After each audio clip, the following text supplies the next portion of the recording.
Jerry Miller, thank you kindly for joining us on the I Love CVille Show.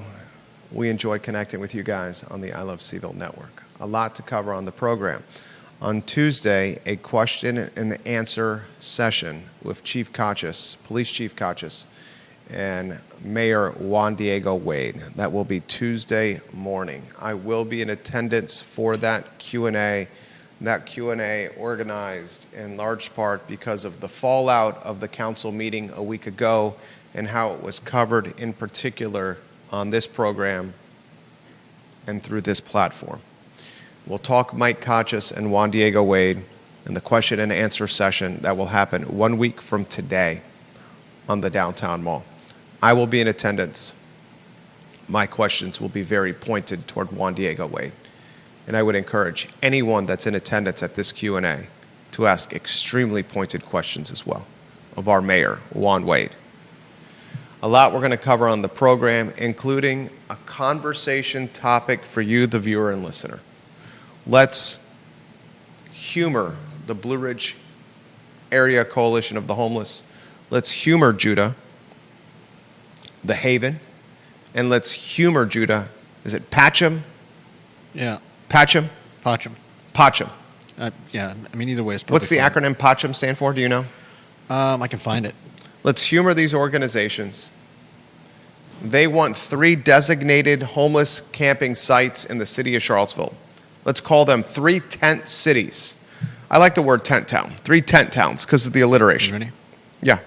It's people and congregations engaged in ministry. People and congregations engaged in ministry. Pacham. Mm-hmm. So Pacham, the Haven, and the Blue Ridge Area Coalition for the Homeless want the city of Charlottesville to handpick 3 designated areas that can be tent towns, and they want the city of Charlottesville's taxpayers to cover the cost of resources for these 3 tent towns, including porta potties, cleaning services, potentially tents provided. I'm going to ask you, the viewer and listener, to help me figure out where those 3 tent towns should go. Had the conversation on the downtown mall today with an extremely heavy hitter in the 8 a.m. hour. And this international real estate magnate, he highlighted the need for these 3 tent towns and why it would make a good stopgap until the low barrier shelter was a reality. This international, well-traveled, multi-lingual real estate magnate even came up with an idea of where one of the tent towns should go. We'll talk about that on today's program. We'll talk about this. How do you feel about this if you're Charlottesville Public School parents? Metal detectors at Albemarle County Public Schools, but no metal detectors at Charlottesville Public Schools, Judah.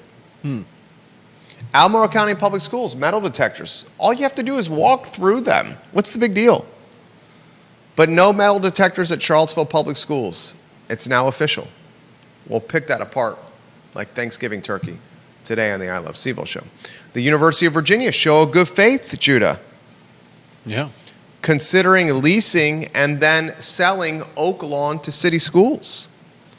Not just selling Oak Lawn to city schools, but for a nominal fee. Superintendent Dr. Royale Gurley on the record saying, goodness gracious, we might have a huge opportunity right here. We'll highlight Oak Lawn in Fifeville, the historic home at 501 9th Street Southwest, built in 1822 for Merchant and Virginia House of Delegates member Nimrod Bramham. That's awesome. I saw that and I was just... Are you on a 2-shot? No. Are you the voice of God? I am the voice of God. In 1982, a gentleman by the name of Nimrod, Nimrod, last name Bramham, had such swagger and je ne sais quoi, You got to respect his parents, too. Confidence and cockiness that he was able to earn a position in the Virginia House of Delegates despite a name, a birth-given name of Nimrod Bramham. Mm-hmm. It was his house at 501 9th Street Southwest that was designed and constructed by James Dinsmore, that the University of Virginia has purchased and is now considering leasing and potentially transferring and selling to city public schools for a nominal fee. We'll unpack that story for you, the viewer and listener, on today's program. We'll talk on today's show the article in the Daily Progress today. Did the paper of record, do we still call them the paper of record? I mean, there isn't really another one. So They publish it twice a week. The CVille Weekly publishes once a week. Is the Daily Progress still the paper of record for the region? Is there such thing as a paper of record anymore in this area? They have an article on their digital platform today that misrepresented what happened last week at the city council meeting. Mm-hmm. Basically calling the ordinance the criminalization of homelessness. yeah, Is misrepresentation accurate? repeatedly. Is misinformation accurate? Do we reflect this to a author that is lacking nuance, experience, and sophistication in the industry? Or do we chalk this up to the liberal-leaning nature of media in 2025? We'll talk about that on today's program. I want to talk Tony Elliott. Look, it's no secret, ladies and gentlemen. The University of Virginia had a 10-point lead at halftime against NC State. A 10-point lead at halftime where they dominated the first half. Then, ladies and gentlemen, they lose the ball game in the second half because they were outscored 21-7 in the third period. Tony Elliott is god-awful in the third quarter. Why does this head coach and his coaching staff not make the halftime adjustments at intermission to win the third stanza? We have to talk about that on today's show. I want to highlight to you, the viewer and listener, our firm, our partners, what we do professionally. We have an opportunity for you, the viewer and listener, that's an entrepreneur, that you, the viewer and listener, that's a business owner, that's in the restaurant space, that's in the experiential space, to open and launch potentially a business on the downtown mall where we could potentially partner and help you come to market in an advantageous setting that you may not have otherwise.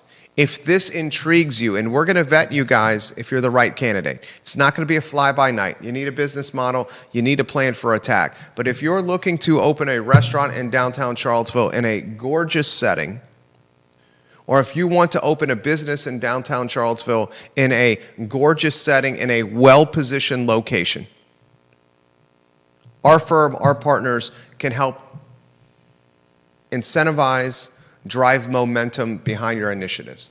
DM me or call me if this is something that intrigues you. Email me. You know how to reach me. I'm everywhere here online. A lot we're going to cover on the broadcast. I had a fantastic meeting today with Conan Owen, the owner of Sir Speedy of Central Virginia. Conan Owen and I walked through our building, the Macklin building, the first floor and the second floor, as we have some signage and branding needs. He's a Darden graduate. He's a partner of this program. We walked through another building in downtown Charlottesville as I picked his brain about potential upside and opportunity with this building. Conan Owen, Sir Speedy of Central Virginia, is who you call for logo needs, signage needs, direct mail needs, banner needs, sticker needs, lanyard needs. Anything that has a logo application, Sir Speedy can do it. Sir Speedy of Central Virginia. Judah Wickower, two-shot. Judah Wickower, studio camera. Judah Wickower, you, a trusted voice in this crazy, chaotic cornucopia of content and conversation in Charlottesville and Central Virginia. Which headline intrigues you the most and why? I've got to say, of all the good stuff we've got today, the misrepresentation of the ordinance and the actors surrounding it really surprised me in the Daily Progress. There's, between the 4+ hour video of the meeting and all that we've talked about, you would think that there's enough that someone writing this article would at least represent all sides of it, rather than painting half of this as people just trying to criminalize the homeless, and attributing that, especially, this is the most egregious part to me, attributing that to the downtown mall businesses, who The Daily I Progress- don't think in any way want to criminalize homelessness. They just want help in keeping their businesses afloat, and especially making the downtown mall the amazing space that it could be and once was. Judah Wickower on fire to start the program right away. 50-year anniversary for the downtown mall, January 1 of 2026. We're mere, less than 120 days away for the 50-year anniversary of one of those prominent and premier pedestrian passages in the free world. Yeah. The Daily Progress villainizes and stigmatizes downtown business owners Yeah. in its coverage today. Explain to me why the air quotes paper of record is villainizing and stigmatizing a downtown business owners association when the Daily Progress relies on advertising for its business model. Furthermore, why would they villainize and stigmatize the downtown business and the Friends of CVille lobbying group by saying they're the drivers of criminalizing homelessness when that's so far from the actual truth? Yeah. And a natural transition to the lead headline of our program as you put the lower third on screen. On Tuesday, ladies and gentlemen, on Tuesday, Michael Kochis, the George Clooney of policing, Chief Kochis, and Juan Diego Wade, the mayor of Charlottesville, a question and answer session. Community luminaries, community leaders, heads of nonprofits, real estate owners, business owners, a select group invited to this Q&A. I will be there. I will ask extremely pointed questions of the mayor, Juan Wade, who I hope Juan Wade hears this. And someone tag, text, email, or notify Juan Wade about the commentary I'm about to offer here. His management of the meeting last week left a lot to be desired. Mm-hmm. He did not manage the meeting from a authority or accountability standpoint. Definitely not. He allowed the folks in attendance to project hate and nastiness, negativity, and heckled remarks to anyone that spoke in a manner that was against what they emotionally felt was right. The extent of what our mayor did to manage that meeting was utter the word please, please, please over and over again, as opposed to managing a meeting with you have one chance of following the rules or you're out of council chambers.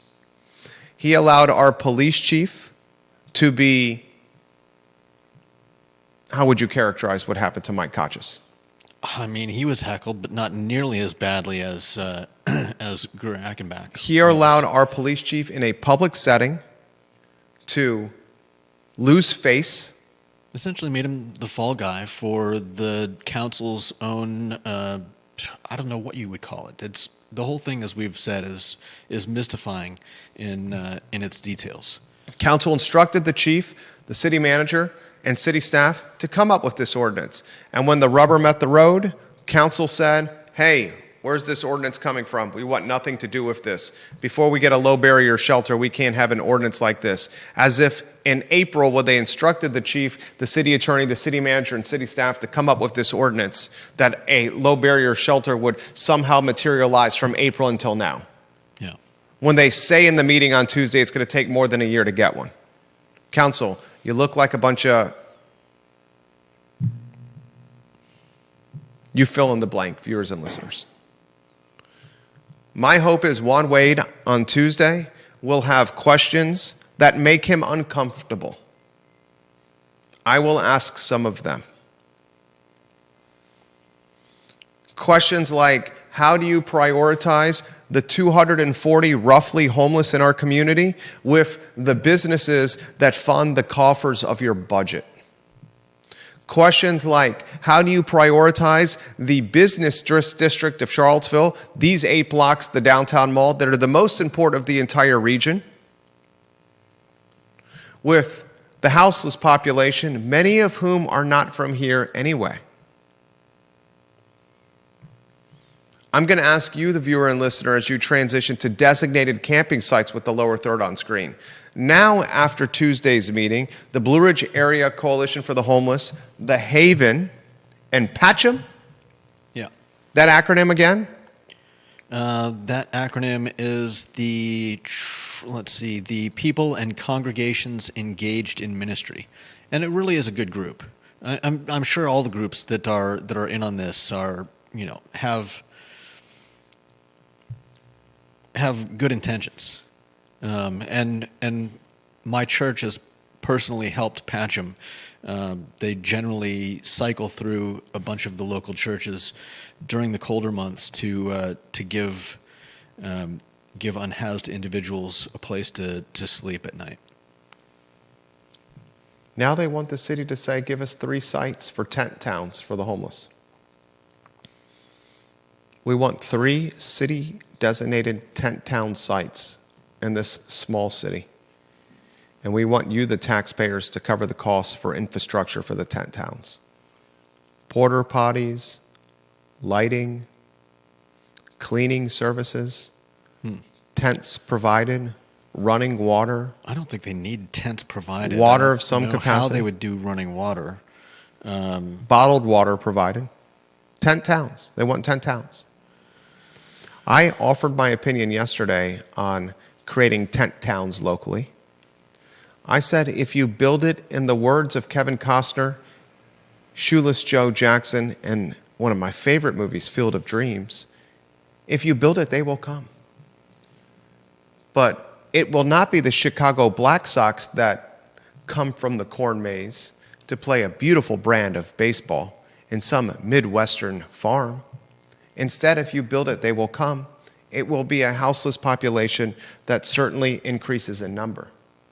If the city of Charlottesville tells all those in the Mid-Atlantic, you have free food, you have places to panhandle, you have tent towns that are safe and free for you to stay. We'll offer lighting, we'll offer water, we'll offer tents, we'll offer policing. What do we think is going to happen? Synonymous with a bowl of milk in a back alley, synonymous with a restaurant after a Friday night dinner shift, with the steak and the baked potatoes, the salads, the chicken parms being discarded behind the restaurant. What happens? Kitty cats come.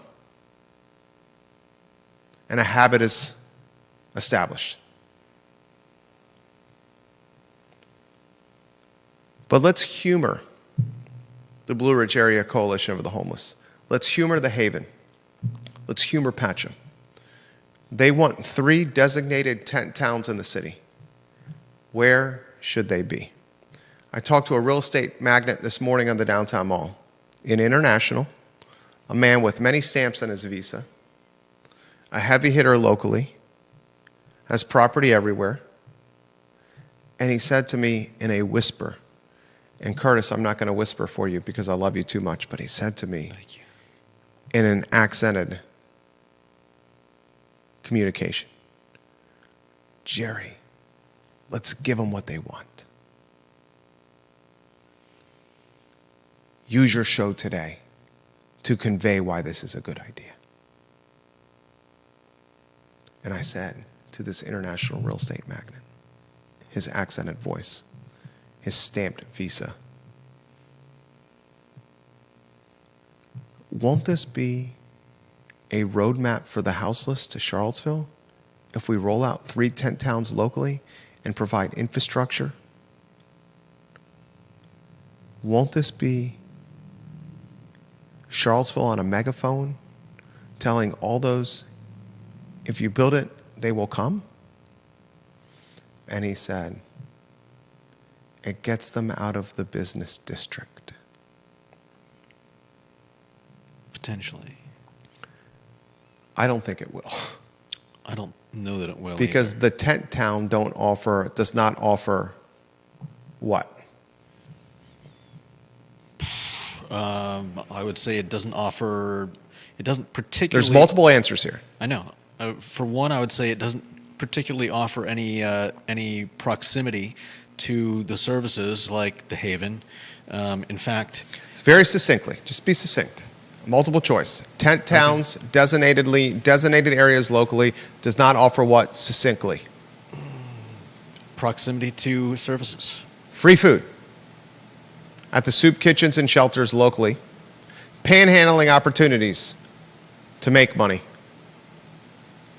Utilities to plug in out phones, chargers for phones. And an escape from inclement weather. The tent towns do not offer. They're not in covered vestibules. They're not near storefront overhangs. They're not under overpasses like Freebridge. So, viewer and listener, let's humor the Blue Ridge Area Coalition for the Homeless. Let's humor Patcham, and let's humor the Haven. Where should the tent towns go? Judah Wickhauer. The international real estate magnate gave me one clear-cut location. I'll save his answer. You go where you think the 3 tent towns should go. I've already given my response. I stand by it. Come on now, you're not standing by Charlottesville City is going to create a tent town on Albemarle County property? You know the Charlottesville, I don't even want to go down this weeds anymore. I want to humor all your ideas. I respect your ideas tremendously. I think you're a tremendous voice of reason. But the city of Charlottesville is not going to create a designated tent town outside the Albemarle office building. Have to, as long as the people... We're still talking about this. Okay, go ahead. fine. No, We go won't ahead. talk about it. I have to humor you. My wife says I have to stop cutting you off. I don't think there are any other good options. What are you going to do? You need to put it. You want to put it in the park, right? You want grass. So what park are you going to use? The international real estate magnate with more stamps in his passport than people have. You're going to use in Charlottesville suggests the land on High Street. It says the city paid millions of dollars for it. It's next to the river. They want to build a park. Just do it there.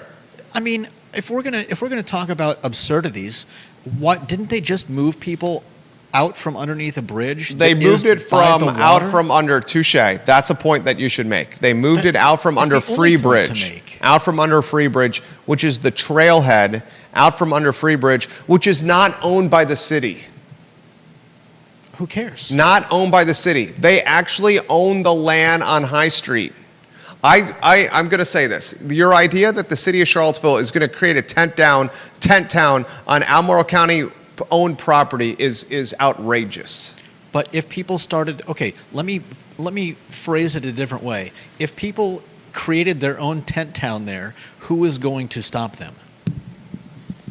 Albemarle County? Albemarle County will not allow. So are they Judah, there's a difference between having a tent town in a public park and a tent town next to the building where your board of supervisors hosts meetings, the building where your board of supervisors have their offices, the building where your county executives, where your tax collections are being executed. Okay. You have to give me that. I'm not trying to yell here. I think we have to. Every viewer and listener realizes that a tent town, Charlottesville's not going to designate a tent town on the Albemarle County office building. You had Jim Hingley text us to explain why, Judah. But you keep characterizing it as me suggesting that the city create that space. I don't think the city should or even would, and I don't think they're going to create any space. But the fact of the matter is... You don't think the city's going to create 3? The fact of the matter is, it's a incredibly large grassy area. It's 2 blocks from Haven and all the other stuff. And are you suggesting that that Albemarle County is going to send cops in to disperse the people? Albemarle County will Because that's gonna be immediately a bad look for County anyone. will immediately put signage up on its county office building property saying you cannot camp or store your belongings here. It's one thing to have a tent town in a public park. It's another thing altogether to have a tent town next to where the executives of Albemarle County run a $600+ million yearly operation. Okay. We're back to the power of signs. All Okay. right. Well, so let's get Please, into let's not go down this road anymore. I'm not. I don't want to talk about this I'm crazy not. idea. Okay. Let's talk about where else to put it. Okay, let's do that. Are we going to go to Cherry Avenue? Okay. The neighborhood has already said that Byfield. they don't want the Low barrier shelter. low barrier shelter there. You're correct. So I'm fairly certain they would be even less enthusiastic about a tent town. Where else? Well, Frank, are you in agreement with this statement that no one locally wants a tent town? That's why I say there's no good place to put it. And Yeah. city council is not going to have any luck putting it in a park somewhere? Tent town, the first tent town was Sandersville on Market Street. Yeah. That backfired on Sam Sanders. They briefly allowed it because people were already doing it. and Sam he Sanders needed goes time on to record, think about newly it. minted city manager at the time, saying, I'm going to do whatever is best for the homeless. I'm going to eliminate the curfew at Market Street Park. And Tent Town materializes. We monikered it Sandersville. Then he tasks Police Chief Kochis and his department to clean up Tent Town. Mm-hmm. Putting Chief Kochis again in a bad position. Which he navigated With class and Yep, grace skillfully. and professionalism and skillfully. Again, the chief has shown multiple examples of navigating turmoil with class and grace and skillfulness and talent and like sage wisdom. And I'm guessing he's talked to more of the homeless and more often than just about anybody, with perhaps the exception of Patcham and BRACH and the other one, Haven. The international real estate magnate with a fully stamped passport that owns a boatload of local real estate suggested you spent millions of dollars on High Street to buy a mud pile from Wendell Wood. That should be one of the tent towns. I mean, That was one of his suggestions. Okay. City owns it at least. It's in city limits, Judah. Okay, so let's characterize that as one. Rainey O'Neill, Janice Boyce Trevelyan, welcome to the broadcast. Logan Wells Claylo, Georgia Gilmer, print, radio, and television, welcome to the broadcast. Daily Progress, we're about to call you out on the show today.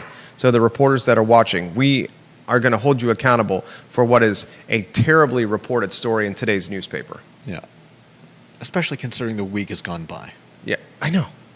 It's just like so out of touch and so reflective of a dinosaur model. Let's say it's High Street. I don't think that should be where it is, John and Andrew. Just so you know. But that's what the international real estate magnate suggests because they own the city. The city owns the dirt. Another location. That's on the eastern portion of city limits. Okay? Still close to downtown. Another location. Can the city yard be a tent town? No. Why? Because it's adjacent to West Haven? No, because it's, I forget the exact terminology, but it's basically been made a The cleanup environmental site. the A cleanup EPA site concerns? by You've the been state of talking to Kevin Virginia. Yancey. No, I haven't. I saw it. I read it somewhere just yesterday. Yeah, in the comment section of No. this show by Kevin Yancey. But the I fact, read the same thing. Okay, but the fact of the matter is, it is. I mean, okay, sure, use it. I mean, yeah, if you want a big open space and it's even closer than I can't see it. I can't see putting a tent town at the on the Ravenna. So you don't see it on the city-owned Rivanna property, the mudslide they bought from Wendell Wood, and you don't see it on the city-owned acreage in the heart of the city next to Waste Haven? Do you know there's no sidewalk on half that street? This is a stopgap solution. We're in agreement, right? It's a stopgap solution that once it goes up is likely to last at least 2 years, I would wager. I would not take that bet. I think you're probably right. Oh. Because Lloyd Snook and Michael Payne said it's going to be more than a year Yeah. for the low barrier shelter. They can't find anyone that wants to run a low barrier shelter. And they don't even know if they can build it out in the place, the one place. The city is so idiotic they've here. placed all their hopes and dreams on. Yeah.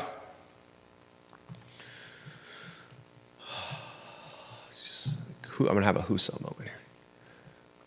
I'm going to call top of the list are the city yard for the town. If you don't know where the city yard is next to West Haven. The city yard is where the city parks a lot of its work trucks, its vehicles. I'm going to call the Deep Throat John Blair, very curious of your opinion on this. Rob Neal, very curious of your opinion. Carlos Romero, if you're watching the program, I love you, Carlos Romero. Vamos, amigo, vamos. Arriba, chico. Bob Shada, Dave Warwick, curious of your opinion. Matt Neese, curious of your opinion. Just to name a few of the viewers and listeners that are watching the program. I'm going to go High Street, City Yard. What's the third spot you pick? I don't have a spot. What do the comments say? Surely they must have some good ideas. Viewers and listeners. Bill McChesney says the city yard is an EPA cleanup site. Correction, it was Bill McChesney, not Kevin Yancey. Janice Boyce Trevelyan says Champion's old location. Champion's Brewing Company, old location. That's actually not bad. That's Woolen Mills area? No. Oh, that's the one next to Belmont Bridge. Yeah, it's right behind the bridge. They're brewing. They initially expanded to brewing in Woolen Mills, though. There actually is a really big green lawn over there. That actually wouldn't be bad. That's the one I'm going for. Deep Throat highlights a theme that's going on with Reddit right now with some burner accounts. They call it sock puppet accounts on Reddit, on the Charlottesville subreddit, that a lot of this is Albemarle County's problem too. And dubiously and very suspect fashion, Albemarle County is really not jumping in the fray with this homeless storyline. Of course not. Albemarle County, the neighboring jurisdiction, has is so much land. Arm's length saying, this is what Albemarle County is doing right now. They're like, don't look at us. Should the I Love CVille show say, hey, County Executive Jeff and Supervisors Ned, Jim, Mike, Diantha, Ann, did I name them all? And B, don't forget B. Are you going to jump in the mix here? Because this is partly your problem as well. Or are you just going to let Charlottesville take all the arrows while the Albemarle County with this storyline is like in the Jerry Bruckheimer movies, where there's a gunfight, and one of the guys in the gunfight holds up a body in front of him to take all the bullets while he's shooting behind holding the dead body, and the dead body in front of him is taking the bullets. Albemarle County is hiding behind the dead body, and the dead body is Charlottesville right now. Yeah. What's Albemarle County doing here? But the problem with that is anything. Would something like that even be used? Again, we're getting further and further from the epicenter of that's obviously the issue. Where people want to be. That's the issue. So sure, you could put something out in Albemarle County, but if people still want to get to the Haven and the downtown, anywhere downtown. Yeah, this is where it happens downtown. Free meal at the church. Yeah. We have a pedestrian mall where thousands of people walk with disposable income. We have outlets to charge your phones. We have a library that allows you free access to get out from the inclement weather, the heat, the cold, the rain. And we have food that's being offered for free everywhere. And we have shelters that offer sleep overnight and vestibules when you can't get a spot in the shelter. It's the perfect storm. It is the perfect storm. My third tent town is not Ix Park. That was put in the feed. That's owned by Ludwig Kutner and Alan Kajin. That's private property. Bill says, what about McIntyre Park? The challenge with McIntyre Park with the tent town is kids and children. The two tent towns that I've picked, the City Yard and High Street, currently don't are not patronized by children and people for the most part. Yeah. I'm cherry picking, hand picking areas that are not currently foot trafficked Yeah. strategically. I don't really have a third site. I'm open-minded to a third site, but I think the City Yard and High Street, and yes, I realize... I say you put the grass lot behind Champion as the third spot. All right, grass lot behind Champion, but the city doesn't own that. The city doesn't own that. That's private property. No private property owner is going to allow a tent town to spring up on their property because they have legal and insurance exposure. That's why. And viewers and listeners, if the city were to allow designated tent towns to be birthed locally, those tent towns would raise exposure concerns for the city. The risk management department at the city of Charlottesville, I hope you're prepared for this conversation with tent towns because violence will ensue at a tent town. When there was the Occupy Charlottesville movement, when Dave Norris, the former mayor, was hung in effigy, at the time of the Occupy Wall Street movement, how long ago was the Occupy Wall Street movement? Occupy Wall Street movement. Wasn't that 2011? Yeah, you're right.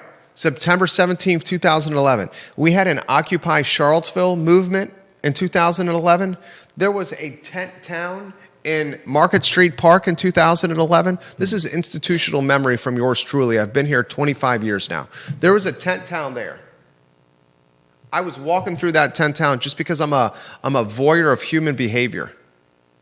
And in that tent town, not only was former Mayor Dave Norris hung in effigy, but crazy. Women were being raped. There was open-air drug use, violence, and stabbings to the point the police, Longo was the chief, and his department gave whistles, distress whistles, to the women that were living in that Occupy Charlottesville tent town. Rape so whistles. Anytime, what is it? Rape whistles. Thank you. I'll call it what it is. Rape whistles to the women that were living in the Occupy Charlottesville tent town. So when any of the drunkards or high tent town citizens chose to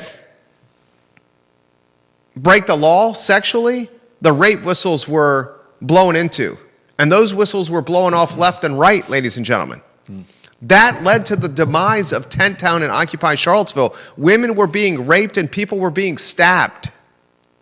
Charlottesville, if the city creates its own designated tent town, it is basically saying, from an insurance risk and exposure standpoint, we're going to use taxpayer resources to do porta potties, water, policing, safety, lighting. And we also know from 14 years ago that Tent Town and Market Street Park led to people being raped and stabbed. Those are facts you can find online. Facts.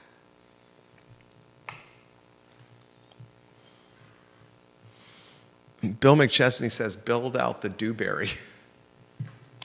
But that has the opposite of impact of what we're talking about. I like it. I like it. Build out the Dewberry. Luxury accommodations at the center of the downtown mall. That's you really want people in the downtown mall, don't you, Bill? Because he lives in Albemarle County. Deep Throat watching the program. All right, then we'll get to John Blair. Deep Throat says, as for the location of tent towns, how about in the backyards of the Gillikins and the board members of the Blue Ridge Area Coalition of the Homeless? Charity begins at home. Yeah. Deep Throat says, I'm tired of being voluntold by these paladins of righteousness to pay for their charitable priorities. Money where your mouth is, Matthew Gillikin, you virtual signalers. Amen. Then he says in Bozeman, Montana, the local homeless services organization raised $15 million from the community to build a new shelter in a spot that is close to services but not residential. And then he highlights the fact that Albemarle County is hiding behind Charlottesville with the tent town topic. Bill McChesney said Jason Kessler participated in Occupy Charlottesville. He is correct. It's 1:17. Next topic on the I Love CVille show. Judah Wickhauer, what do you got? Daily progress is misrepresentation. You set the stage for this. Go ahead and set the stage for this. The funny thing is that I had this pointed out to me by a family member who had been watching some of what was going on last week and sent me a text in, I think, awe and disbelief that there was so much just the way it's presented, and how it looks very much like misrepresentation of the ordinance side of this, and gives voice to everybody on the other side who's against the ordinance, while saying things like pushback from the same downtown businesses now hoping to criminalize homelessness in the city. What the F is this? What the actual F is this? It's a David Velasquez article. The headline is... Find me the headline. The headline is Charlottesville residents outraged over proposal to criminalize homeless. It is as much commentary as it is reporting from someone who does not provide commentary. Yeah. They legitimately, in this article, try to villainize small business owners downtown. I mean, the third paragraph starts off saying Police Chief Michael Kochis' proposed ordinance. It wasn't Mike Kochis' proposed ordinance. Who was Nimrod? Nimrod Banham. Even Nimrod Banham would call these people Nimrods. I love that name. Nimrod Banham would say to David Velasquez in the Daily Progress, "You Nimrods, Chief Kochis didn't come up with this ordinance." He's a police chief. He's a police chief. He's told what to do by council and the city manager. The article is titled, Charlottesville residents outrage over proposal to criminalize homelessness, probably written by somebody who's in his first or second job in journalism and is a microcosm of where we stand with print media locally. A microcosm. Disappointed at best with this coverage. Mm-hmm. The Fixer sends me this text message. He says, Jerry and Judah, the city-owned property on High Street is wide open for camping right now. There's absolutely nothing the city could do if a campsite materializes there. That's what I'm talking about. If the homeless people decide to form a camp somewhere, there's very little the city will do about it. They may have cleared them out of the cleared them out of Street. Freebridge. They cleared them out of the Market Street Park. They asked a few people to leave from under Freebridge. That was more than a few. Okay. But go ahead. You're making a good point. But the fact of the matter is, the fact of the matter is, they were cleared out from under Freebridge back when the Charlottesville City Police were still being used to do the city council's dirty work. Now that the ordinance has been indefinitely tabled, Chief Kochis has as much as said that they are no longer the ones to call about the homeless unless they're committing a crime. And they should call. Here's who should be called about the houseless in Charlottesville. You should call the city councilors. Yeah. Call the city councilors. Send them DMs, Facebook message call them, or Facebook video conference to city councilors about what's going on now. I think if John Blair's got good suggestions. Go ahead, Judah. I was just going to say, if the homeless started a new encampment, there would be nothing anyone could do about it. The city can't call the police. John Blair says, how about the old livestock market at the Hogwaller? That's a good one. Yeah. That's a good one, JB. Is that still being used, though? I don't think it is. He says, Jerry, if you're talking actual parks, honestly, Northeast Park isn't utilized as much as any of the other parks in the city. Northeast Park. He's exactly right. I don't even know where Northeast Park don't is in the either. city. I know a lot about this city. Where's Northeast Park in Charlottesville? I'm doing a quick Google search, Northeast Park, Charlottesville. I'm mapping it. Northeast Park? Do you know where Northeast Park is? Sheridan Avenue. Yeah, Sheridan and Calhoun Street. Let's see. 4.8 acre neighborhood park acquired in 1975, located at the corner of Sheridan Avenue and Calhoun Street. There's a full basketball court, soccer fields, playground facilities, a tot area for children ages 2 to 5 years old, and there's a perfect place for an encampment of the houseless that can do whatever they want, including setting up porta potties and tent towns there. I added that part into this. We'll give some love to John Blair, who always makes the program better, ladies and gentlemen. I want to highlight the Vermillion family, John and Andrew Vermillion, 5 generations strong in Albemarle County. John and Andrew Vermillion, 3 generations strong at Charlottesville Sanitary Supply. Sanitary needs, cleaning needs, pool needs, vacuum repair needs. Charlottesville Sanitary Supply, the Vermillions are honest, communicative. The Vermillions are good men, ladies and gentlemen. Next headline, Judah Wickower, what do you got? Make sure those lower thirds are rotated. UVA considering selling Oak Lawn to city schools? Yep. We talked about this from the beginning of the Federal Executive Institute debacle. We talked about this with Deep Throat. We talked about this with John Blair. We offered this commentary in the beginning of the show. We said when UVA, when the Federal Executive Institute initially was given to city schools, and then the Trump administration did a nana boo-boo, you're not going to get the FEE building, we're going to give it to UVA. We said at that point that the University of Virginia should gift or lease or transfer at a nominal fee the Oak Lawn property to city public schools as a show of good faith, as a gesture, as an olive branch. And ladies and gentlemen, our crystal ball, our magic wand.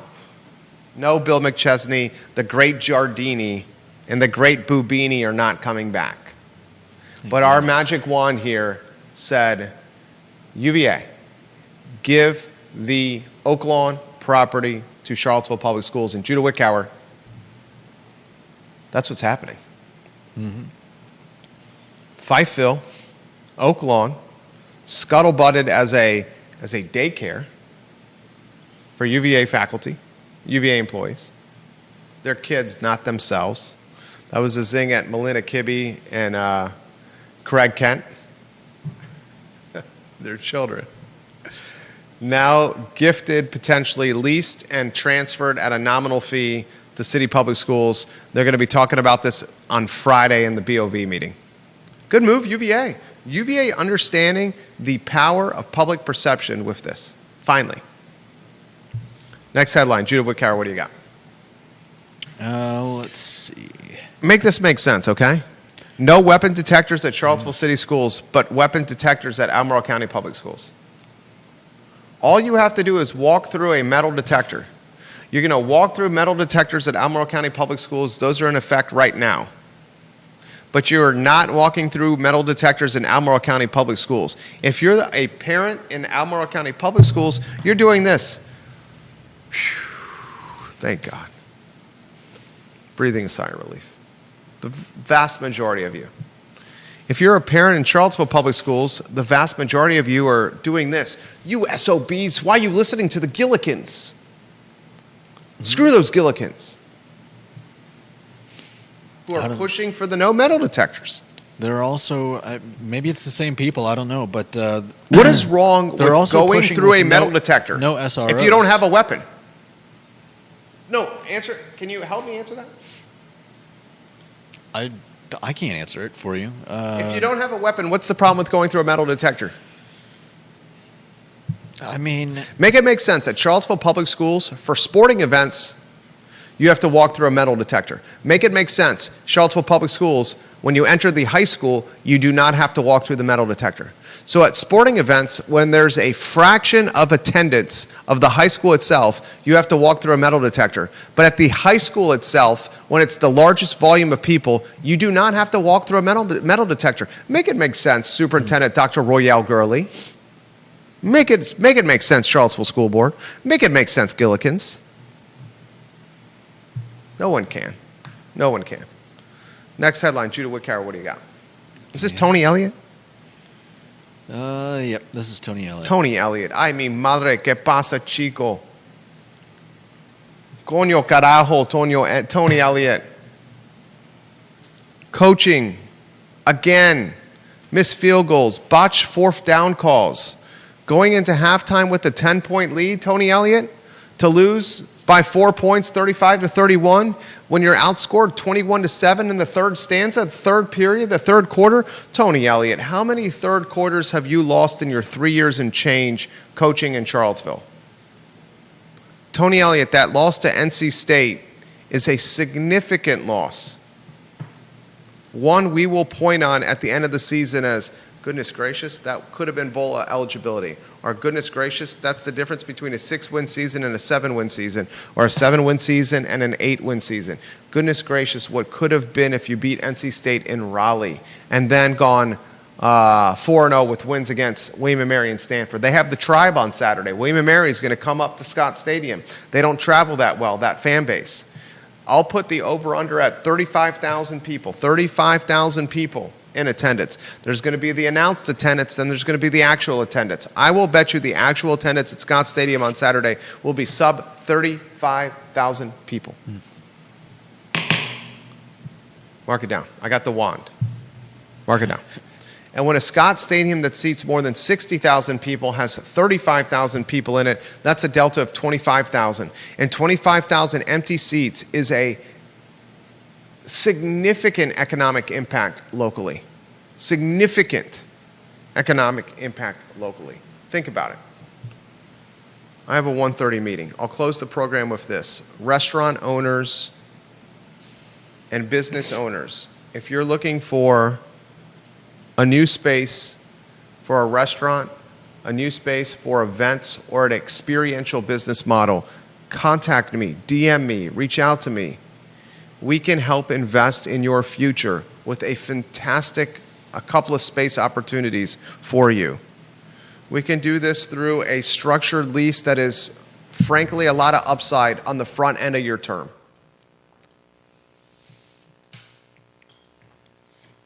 The upside is significant, and that's the show. The program, you don't have to agree with us, you don't have to disagree with us, but you're going to feel something after every show. It's the water cooler of conversation and content in Charlottesville and Central Virginia. All the media outlets literally watch the program, and then the news is reflected in the cycle over the next 3 or 4 days after each show airs. Judah Wickhauer, Jerry Miller.